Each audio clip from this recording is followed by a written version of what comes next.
Okay, welcome everybody, and sorry for that delay.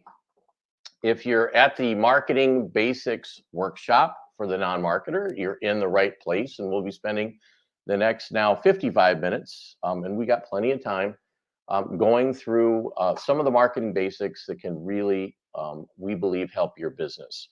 I'm Ben Markovich. I'm with Minneapolis Business Mentors, and the gentleman that has been hopefully entertaining you for the 5 minutes that it took me to get back logged on is Art Shore. And Art is the founder of Minneapolis Business Mentors. Both of us are mentors that can assist you with the sales and marketing and general business practices within your business. Minneapolis Business Mentors also has mentors that have banking experience, supply chain experience, accounting experience, and so forth. So we're here to help you build your business. A couple of things just at the very beginning here that I wanted to talk about is everyone is at different stages of developing their business or evaluating the opportunity to be in business. And it's super important that we all understand it's a huge financial commitment, it's a huge personal commitment, it's a huge time commitment. So some of these basics that I'm going to run through this morning are really to give you a line of sight of actions and activities you can do to help you be more successful with your business. Okay, just a quick little background on me.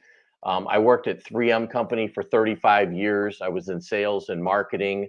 I was a business manager for several different businesses in the consumer business, whether it was in the paint and drywall trades, the consumer healthcare trades, cleaning. You can see the array of products that I had represented. And at 3M, I was blessed to have almost always the number one or number two product in any category. And with that, I want to tell you that even if you're not the number one or number two product and you're just starting up, you're going to see an illustration that I'm going to get into that will really help you understand that a small business can win, and you can really govern how large you want to make that business at the end of the day. So what our agenda includes today is we're going to be going through just the basics of what is marketing. We're going to talk about the 4 P's of marketing, brand positioning, and then Minneapolis Business Mentors. I'll share a little bit more about that. We're a nonprofit organization, and we offer free mentoring services and business planning services to the community. All right, so just to begin with, and we say, what is marketing? And I'm going to ask Art if he can take a look at the text box, and then unfortunately we'll hear a little bit of an echo. Why don't the folks that are joining us, if you could type in 1 or 2 words, a phrase, what you think marketing is, and we'll give you just 5 or 10 seconds, type it in, and then Art, if you come back on, maybe you can share with the folks that are attending their thoughts on what is marketing. What's their understanding of marketing? Promoting for sales, making your business known to your target audience. Okay, good. Anything else? We welcome any ideas. A message. Okay. All right, good. Well, let me share more kind of an academic view of what is marketing. Marketing is the process of creating the desire to buy. So thank you for the insight about promoting. That's one of the ideas of introducing your product to the public.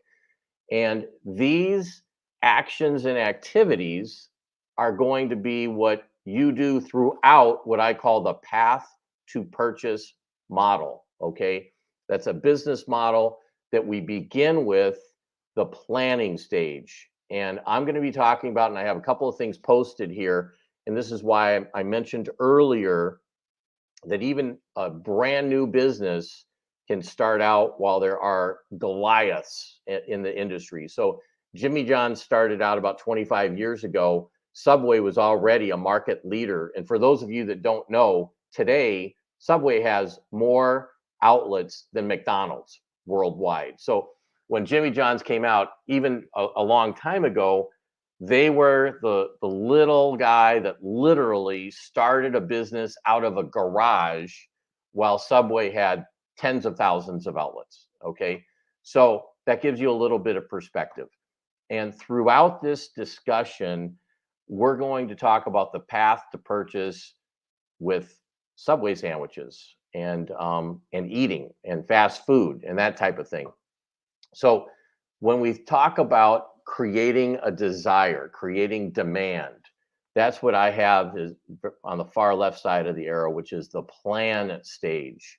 So in the plan stage, and we're going to take another 5 seconds, in the plan stage, what are some of the activities from a consumer that is going through the consumer's mind that's starting the plan or the demand stage? So go ahead, send Art a quick note what you think that is when we're talking about Subway and Jimmy John's eating. What is an activity that starts that demand kickoff, that planning kickoff?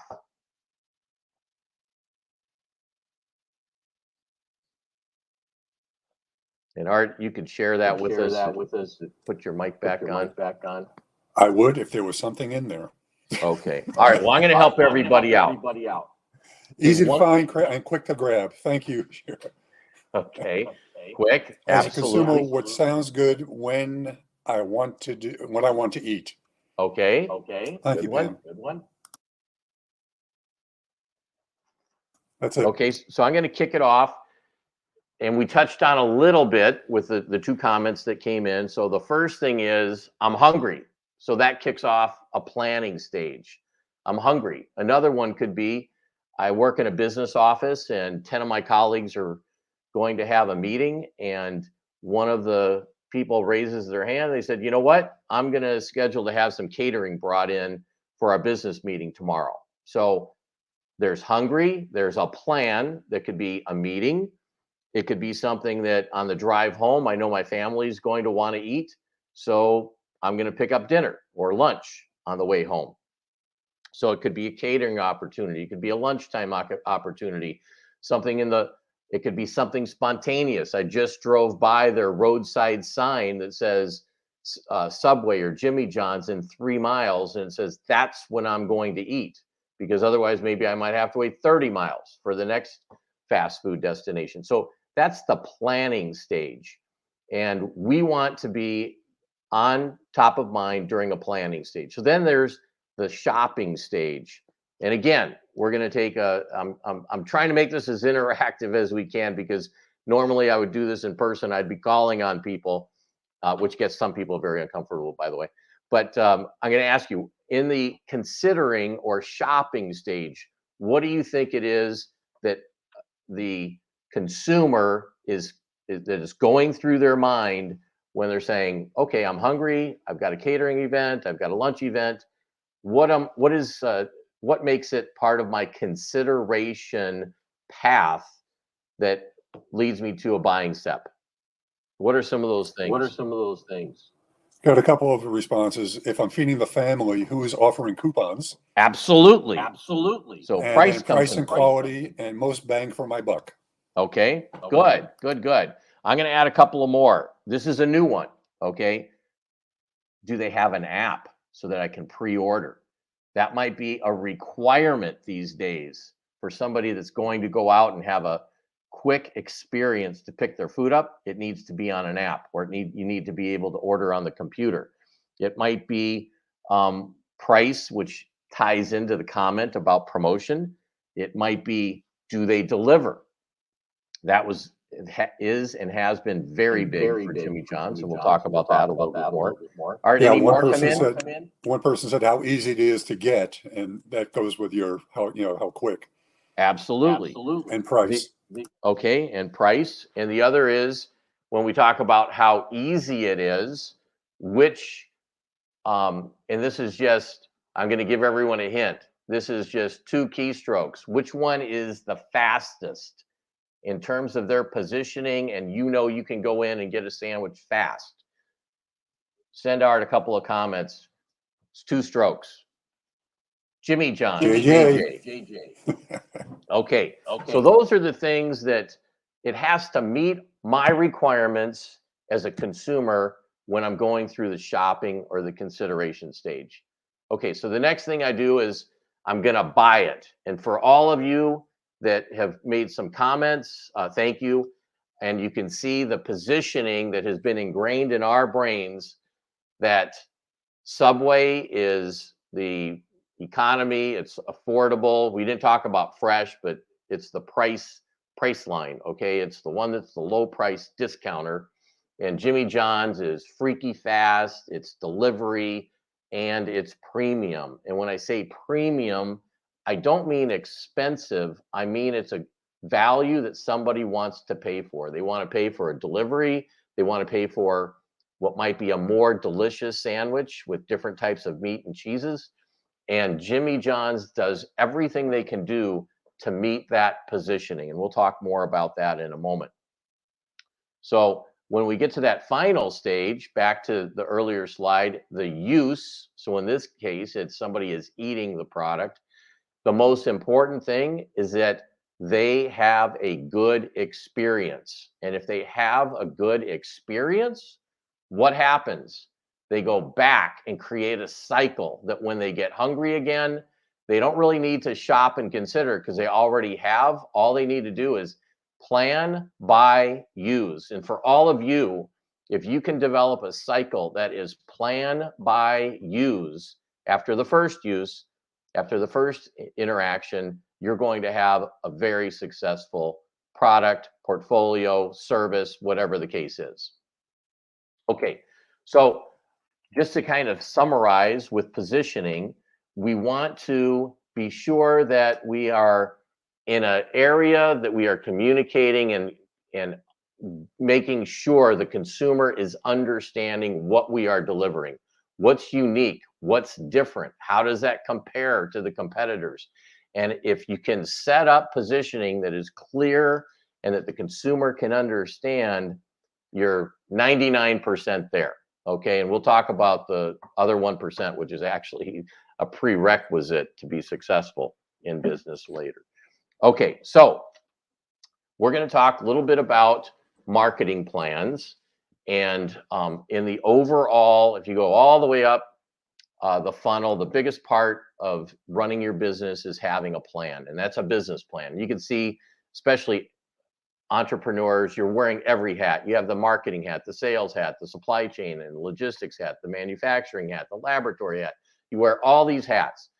The area and the hat we're going to be talking about more this morning is the marketing hat. And that is a subset of the business plan, which is your marketing plan. And I'm not sure if you guys can just maybe a keystroke of a Y or an N. Is everyone familiar with the 4 Ps? Just take a risk out there, throw out a stroke, a Y or an N, and Art can get a flavor for who is familiar with the 4 Ps.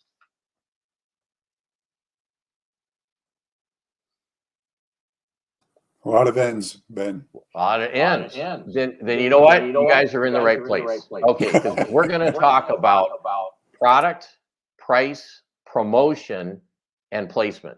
Okay, and we're going to really focus on that. We're also going to talk a lot about competition because competition is really part of developing a successful product. And then we're going to talk about resources to help you be successful. So thank you everyone that clicked in the ends.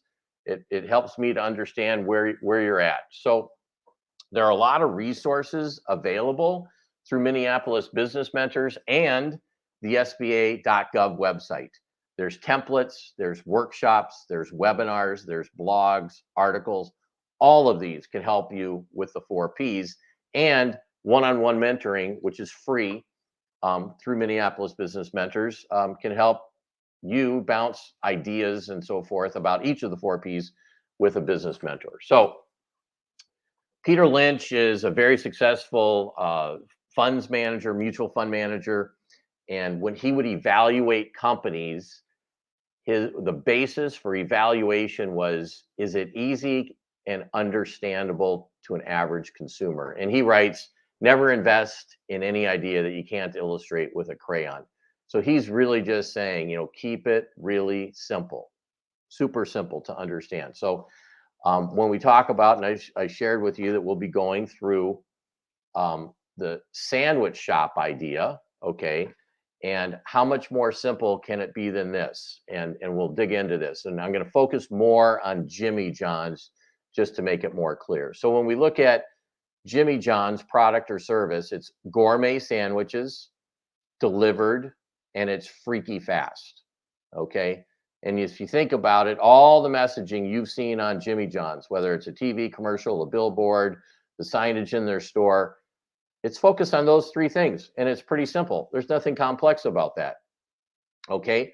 And then what are the unique features? The next bullet, it's very easy to order. And deliberately, why is it easy to order? Jimmy John's doesn't give you a ton of choices. A ton of choices sometimes makes it more difficult to get a consumer to engage. Another illustration would be Costco. You go to Costco and you have a choice of 2 peanut butters, Skippy and Jif, okay? If you are standing in front of 2 pallets of peanut butter and they've set up, their buyers have set up the 2 choices, it makes it pretty easy to choose. And Costco knows you only have so much time to shop in that warehouse environment. If you're taking an extra 30 seconds to evaluate 5 different brands of peanut butter, they're going to lose the opportunity to capture you in a different aisle for another purchase. So having a streamlined portfolio is actually a good thing. It also helps you control inventory and the management of the inventory. So easy ordering with the limited menu. The other differentiator that's unique is you see the Jimmy John's folks behind the counters cutting the meats and cheeses. And again, I'm saying unique as compared to most other sandwich shops, okay? The bread is freshly baked, and then they offer delivery. And then the special benefits that they're delivering to the consumer is it's a delicious taste and it's saving time. And again, saving time was something that one of the attendees here today really understood and noticed. So when we look at that, and I'm going to pause for literally just 10 seconds, if you want to make a note, when you think of your product or service, and you don't have to share anything, don't have to type in a comment, just jot down a couple of notes. What is unique and different that is bringing value to a consumer? Super important you understand that yourself so that you can then communicate it in your business plan and marketing plan. We'll just pause for about 10 seconds here. Make a couple of notes, please.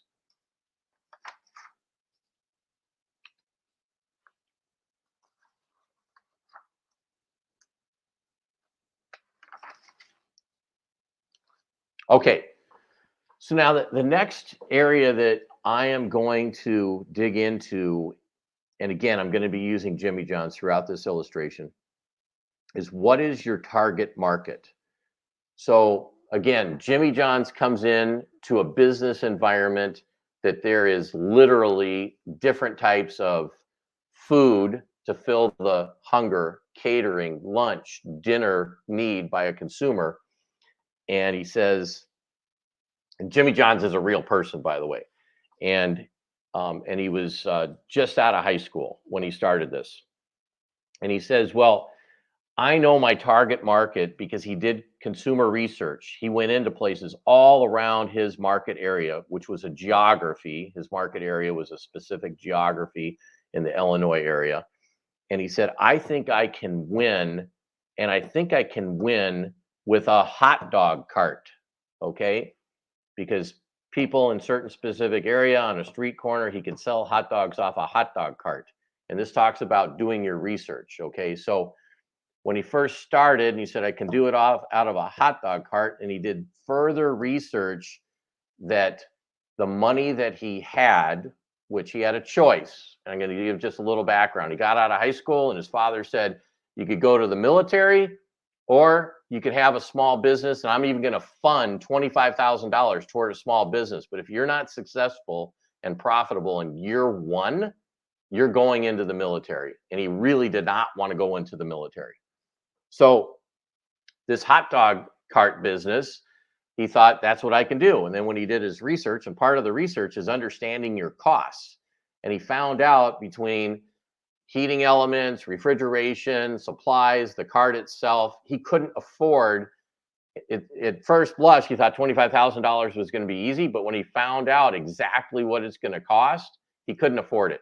And so in his research, he found out for his target market area that he could rent a small space, which was a garage, and he could make delicious sandwiches. He just had to bake bread, he had to slice meats, he had to have a refrigerator, and he had to have a wrapping area that he could cut and put together the sandwiches and wrap them up. So what is his target market? His target market was dorms by Illinois University. Okay, so it was very clearly defined. What I'm trying to convey to you is something needs to be very clear and defined.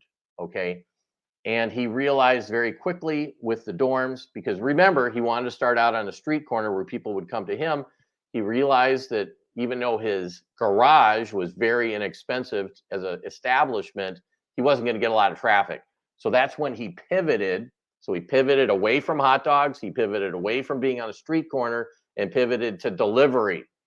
And delivery in the dorms was fantastic. Okay, so very important. Got to define your target market. And what's even more important, probably, so you don't waste time, is you have to eliminate areas. So he eliminated hot dog stands. He eliminated being on a street corner. And so now he's in the sandwich business. And then what are the advantages of being in market one, market two, market three? Well, the university was a great market. He could sample very close to the university. He could have sandwiches brought into the dorm rooms. It was just fantastic for him. And when we look at this and we say, how are we going to rate market one, market two, market three? And it's got to match up with what is your financial position? What are you capable of doing? What are your strengths from your learning and from your experience? And so we look at it and we say, okay, his interests, whether it was sandwiches or hot dogs, was equal. He just wanted to supply food. Does it fit his strengths? Sandwiches, yes, because the strength was it was within his $25,000 budget to get started. Hot dogs, it wasn't. The size, about equal. You know, he's just feeding kids from the university. The competition is static and stable, same competition. The ease of entry for him, it was a plus. He could get into the sandwich business a lot easier. Human resources, it was just him. And so he ranked my opportunity for market one versus market two. I'm in the sandwich business. Now, someone might say, my gosh, he completely changed what he was going to do. And this is where I would say to you, it's a good thing to pivot when pivoting is better for your business and you've done the research so that you understand why it is better for your business. I hope that makes sense to everybody. Okay, so I'm going to pause just for a moment, and I'm inviting anyone, jot in a question to Art if you have a question, and we'll try to go after that right now in regard to what we've already talked about.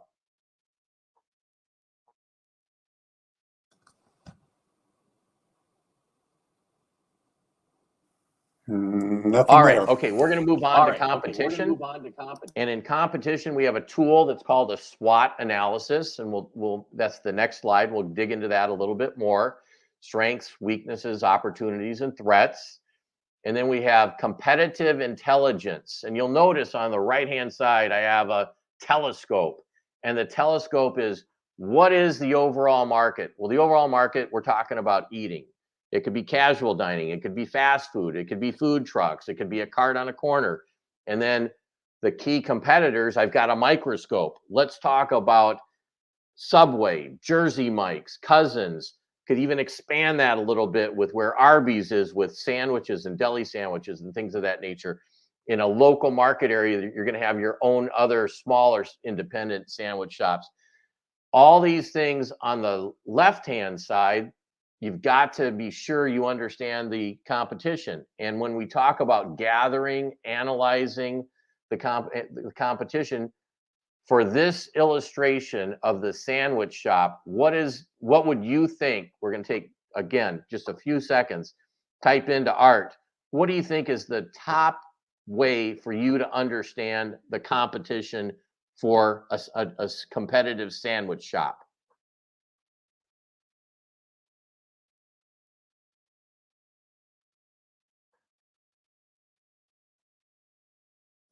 Visit the shop, Yep, websites. yep, absolutely. Okay, now if I'm going to visit their shop, what I'm going to do is I'm going to order a sandwich or 2 or 3, and I'm going to taste their product. Okay, if it's a food product, I'd say the number one thing you want to understand is the product good? Does it taste delicious? Okay, you want to understand, how do I order the product? You want to go through that entire sequence of looking at their website, almost as though you're in demand for, you're hungry. How does their website work? How do I order the product? How does their app work? Order the product. Is it delicious? Do they give me a coupon when I leave? Are they inviting me back? Is my interaction with the customers good? Okay, and we can do that with anything, whether you're selling a pair of pants at the Gap or at an independent clothing store. What's the experience if you are in the clothing industry? What is that experience? What's the experience with the people in terms of at the register and in the stock? Does it carry a wide variety of sizes? These are all important things that you need to gather, analyze, and understand. You could go to a trade show. You could go to wherever they are at, you want to be, and you can find out where they're at on a website. If you want to understand, and this is a true story, I was in the consumer healthcare business, and when I was developing my marketing and business plan, I went to LinkedIn and I looked at my competitors. There's nothing, it's not like spy work, it's not illegal. They know who I am. It says who I am. I'm not disguising who I am. And I went to the equivalent of my job on the LinkedIn site for my competitor. And don't ask me why, and this seems unbelievable, but he had his business plan on LinkedIn. I was able to see a roadmap to where he is going. So you never know where you can go with some of these resources. And there's no shortage of resources. Okay. And the other thing is, when you look at your competition, look what they're doing well. And if it's not intellectual property that is protected, it is okay to replicate or use it as a basis for replicating and doing better, as a springboard, do better than what they're doing. Okay, so that's a tool that I wanted to share with you, which is the SWOT analysis. And with a SWOT analysis, again, speaking of Jimmy John's, we look at this and we say their strength, it's freaky fast and they have delivery. For a weakness, their menu is very simple. That actually could be looked at as a weakness when you compare that to a Subway as an example, that they have an enormous number of toppings. Okay, so you have to recognize what that weakness is in your own business and decide, okay, I recognize it. Am I going to change, or am I going to look at the weakness that is my limited menu really creates a strength because it adds speed, that people can make fast decisions to order, and literally in less than 60 seconds, they can have a sandwich at the end of the counter. Okay, what's an opportunity? Again, if you understand your competition, in this case, Subway offers toasted sandwiches. Jimmy John's may want to evaluate, should they do toasted sandwiches?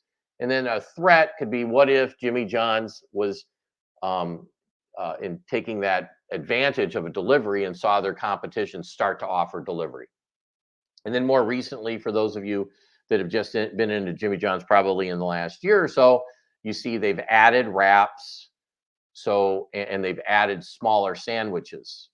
Now, does that, when they add wraps and smaller sandwiches, does that create a delay in people ordering? Does that create a bottleneck with their inventory? Those are things that they have to evaluate, but those are things that I've seen them add, as well as where they used to not offer very many condiments at all. You couldn't get pickles added to your sandwich. You had to buy an entire pickle. You couldn't get peppers added to your sandwich unless you bought them. Well, now they're looking at their competition. They're seeing virtually all of their competition offers the free condiments. So they pivoted and to be competitive, they're offering free condiments. And I would, as a consultant to them, say, but you need to analyze the data and see, does that back up the speed and delay the sandwich being delivered and or available at the end of the counter? And that's something that they have to figure out, what's the best balance for that.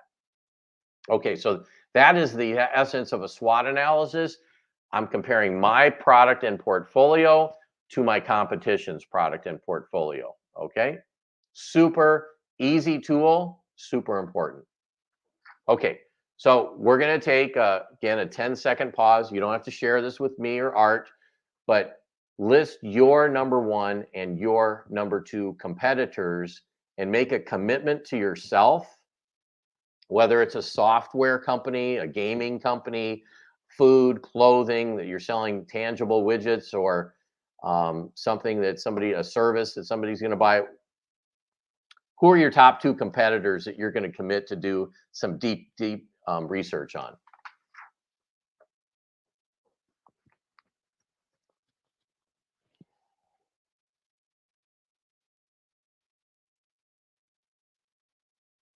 Okay.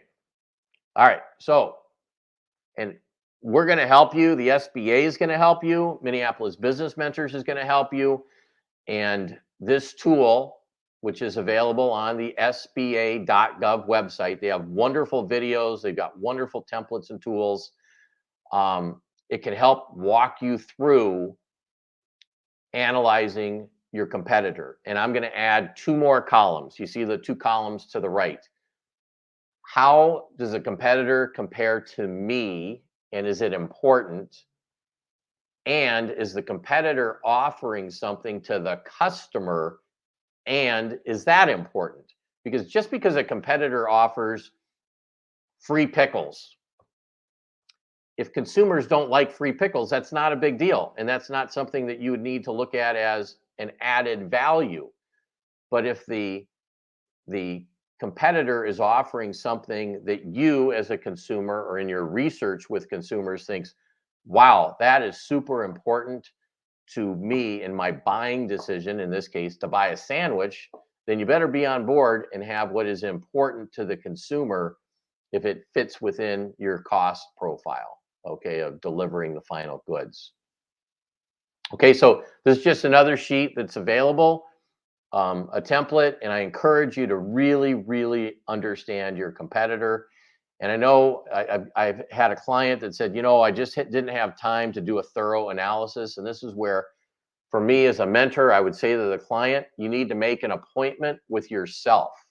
Block out an entire morning to go out and shop, buy, in this case, taste the competitive product. If you don't mark it on your calendar and you don't make an appointment with yourself, it'll never get done. And it's business critical to understand your competition. Okay, so the next thing we're going to talk about is a pricing strategy. And again, in this case, if, as an example, if it cost me $3 in cost plus pricing strategies, and I say, I want to make 50% gross margin, well, then I'm going to sell the sandwich for $6.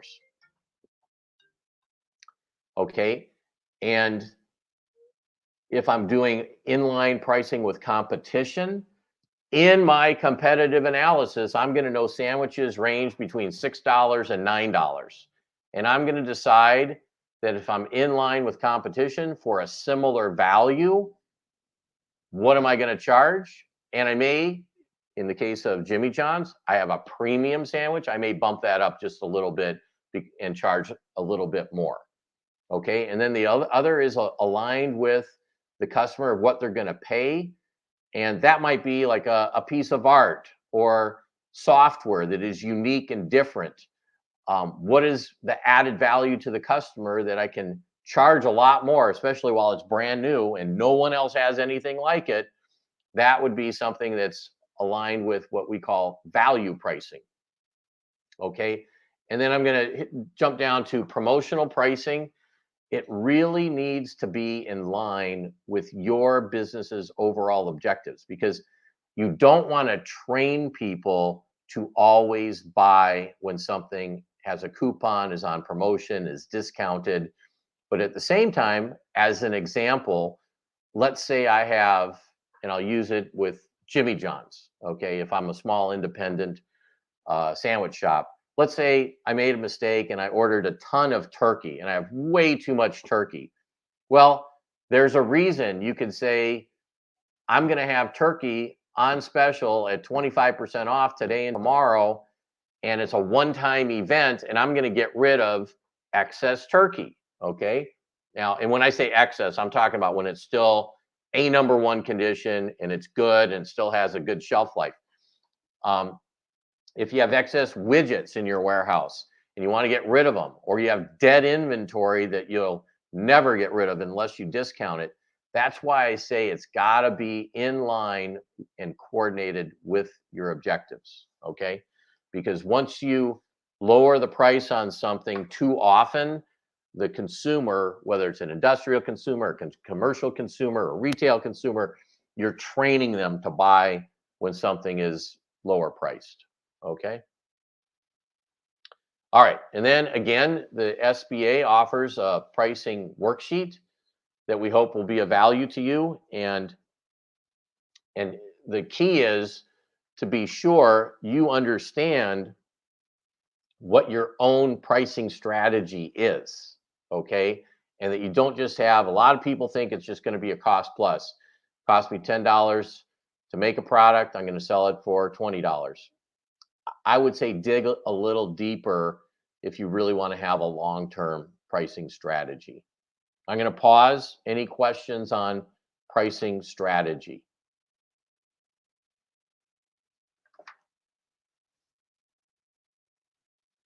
Okay, if there are no questions, I've got another homework assignment. And by the way, if you take a note of this, mbmentors.org, you can seek out a mentor. If you want to get in contact with me and say, hey, Ben, can you send me those homework assignments, the worksheets? I'm more than happy to send you the PDF with the homework assignments. But go ahead on your pricing strategy, maybe just the very first one. What is your pricing strategy? Is it cost plus? Is it marking it against competition? Or is it a value strategy?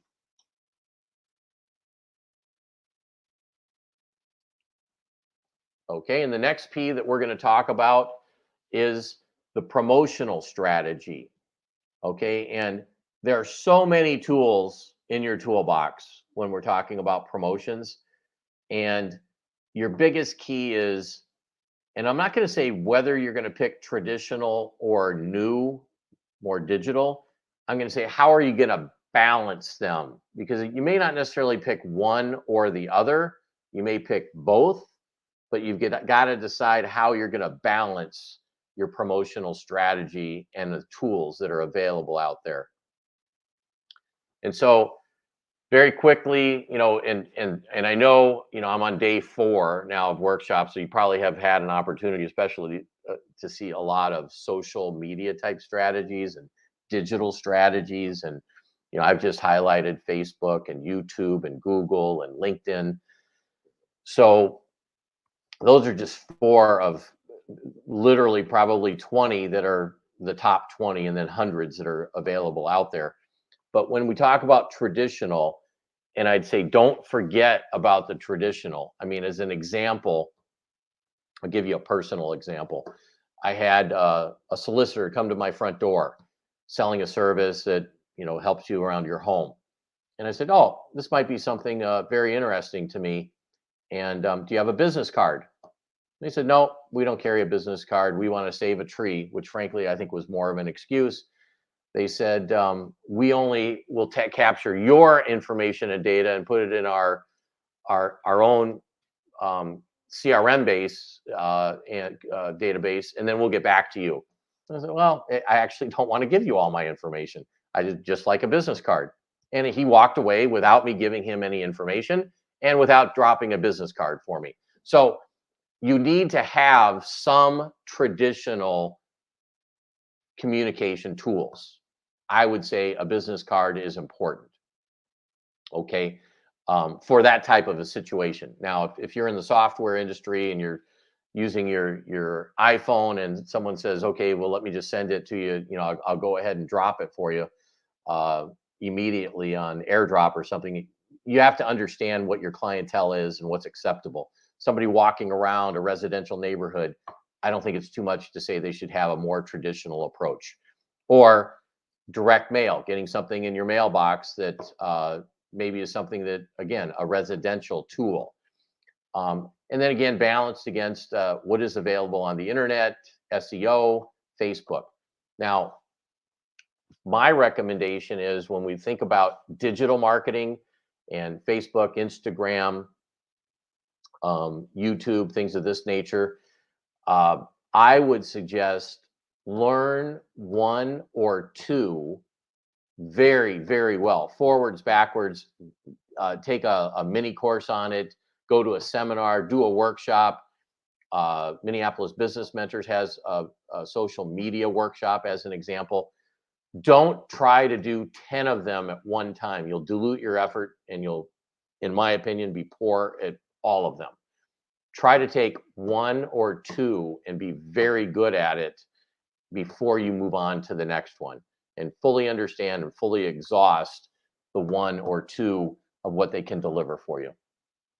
Because it takes a lot to learn all of the um, uh, tools that are available and the tricks that are available on even one of them. Okay. Then we say, what placement is right for you?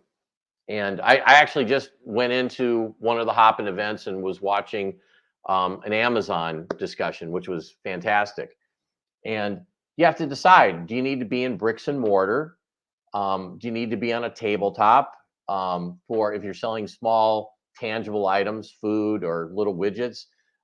Should you be at an art fair, a trade show, a mall intercept, mall tabletop? If you're going to be online, should you be on Amazon? It's kind of hard if you're selling widgets not to be on what is now the biggest marketplace in the world. Or should you have your own website or work through Shopify? Now, these are all, everything that I've just said can be a little homework assignment for you to investigate what's best for your service, your widget, whatever you're selling. But I think a couple of things that will give you a good indication are looking at your competition. What's your competition doing? Copy or replicate what is really, like, call it an ante to be playing in that industry, and don't do what you believe and through your research says they are not successful with. So just because they're doing something doesn't mean you need to do it. You might see something that they're doing that you say, that really hurts their business. I'm glad I researched it because I'm not going to do that and waste time, money, and effort. Okay. And when we just go through the list and we look at this, you want to make sure, I had a client that they said, well, I want to sell online and I have 3 or 4 distributors that are selling my product online, and they're upset that I'm selling for less than they're selling. And I said, even worse, if you added in a retail store, a brick and mortar store, and your online price is less than their store price, they're going to end up dropping you once they find out. So when I say channel conflicts, we really need to understand and have a strategy. And I said, if you're going to be online, you should almost be a catalyst and push people to another online distributor or a brick and mortar distributor rather than taking the business yourself, where yes, you get more margin, but you're playing in a much narrower field. And anyone that is selling for you ultimately is not going to want to see the price lower on your website, which to those of you, and this is great that you guys marked NNN on the 4 Ps. If you really don't understand the 4 Ps, that could be one that would bite you in the back right away. Okay. So the next thing we're going to do, and we've talked about Jimmy John's and food and Subway sandwiches, and I would suggest that you block out some time and create a brand message for your business, because the brand message is going to be the guide. It's going to be the roadmap that helps you develop your business plan and stay focused. And when I talk about a roadmap, if I was going to travel from Minneapolis to Los Angeles, let's say back in the day before GPS, but even with GPS, I might want to say whoever my traveling companion, my wife, friend, whoever, okay, the first day we probably want to drive 6 to 8 hours, and then we're going to have a geographic target of where we're going to stop. And then the second day, we're going to maybe travel only 4 hours because there's an attraction that we want to go to along the way to do some sightseeing. And then we go through that process for 5 days and we end up in Los Angeles. Okay. And hopefully we've driven about 1,500 miles. If I didn't have a plan and didn't have a roadmap, I could end up missing the attraction. I could end up passing by something I wanted to see. I could end up way off track, and instead of a efficient 1,500-mile trip, it ends up being 1,800 miles. That's why you need to have a business plan, a marketing plan, a brand message. Super important. Keep you on track. Have some guardrails. And I'll give a quick, just very quick illustration. We did our marketing plans. One of my brand managers came into the office and he says, "Hey, Ben, I've got a great idea." I said, "Is it in your marketing plan?" He says, "No." I said, "Well, we're not even going to talk about that great idea because you already have enough on your plate that we agreed to during a 1-month planning process that's what we're going to work on and budget for. Let's take that idea, parking lot it, put it on a Post-it note, put it on your wall, and when we start business planning again for next year, we'll talk about your great idea." And I know that sounds really black and white and very firm, but if you keep getting distracted, you will not be successful. So I'm off my soapbox on that. So when we talk about the brand message, we want to be very specific. You notice the one egg stands out. What are we going to do to make ourselves stand out? What in our marketing or in our brand message is going to be unique and different and very relatable to our target audience? So I'm going to help you out with that with the next graphic here. And I'm going to just take a moment to actually just read this slide. And I hope that it resonates with everybody from the setup of the price, product, promotion, and placement when we think about Jimmy John's. So Jimmy John's provides consumers who are in a hurry and willing to pay more premium gourmet sandwiches made freaky fast with a variety of meat and cheese sliced on site and prepared with delicious daily baked baguettes. Ordering is easy and saves time. The sandwiches are fresh and great tasting. So we have really very few words that really is kind of the guidepost, the guiding light of where Jimmy John's is going to play. And how are you going to play? So you just start out really simple. Your company name, the verb. Are you providing, giving, bringing, deliver? What type of service? What is your product giving? And we talked about that with Jimmy John's. Then who is your target customer? So these are customers that are in a hurry and willing to pay more. So who is your target customer profile? What's the big idea? It's premium gourmet sandwiches. Super simple. What are the features? They're freaky fast. The meat and cheese is sliced on site, and the bread is baked daily. And the benefits to the customer, it's ordering is easy and saves time. Okay. And so we've covered virtually all of the P's in terms of it's the product, the pricing is premium, it's on site because the sandwiches are really, call it manufactured or developed. Most of their business is either on site or delivered. That's the placement, on site or delivered. And the benefits to the consumer, what are they promoting? They're promoting freaky fast, they're promoting gourmet, they're promoting delicious. Okay. And with that, I'm going to give you guys a little bit of homework. Visit mbmentors.org for resources. Visit SBA Gov for resources. Take some time. If you think the worksheets were valuable, take a minute. You can contact me through mbmentors.org, or I'm going to give you my email address. This is just a quick view of the resources that we have to offer at MB Mentors.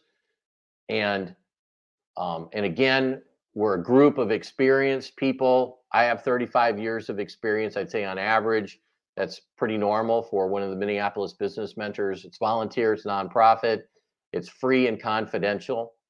And we provide services for both new and existing businesses. And right now, we're really doing mostly video, email, phone. Hopefully soon, when the obvious gets taken care of, we'll be back in person with everybody. I'm going to just put this up for just a moment so you can see what's coming up in the next 30 days, really in the next 2 weeks. And again, you can sign up at our website. And then lastly, you can help me by giving me some feedback. There's my email address.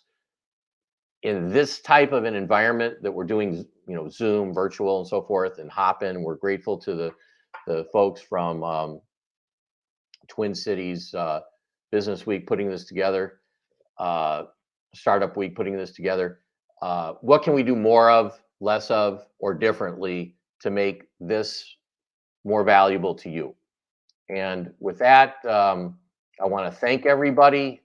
Art can take some questions. We have just a few minutes at the end, and we are more than happy to answer questions and stay on for a little bit. And We got a couple of thank yous, but we also want to thank you for spending the hour with us and giving us your time.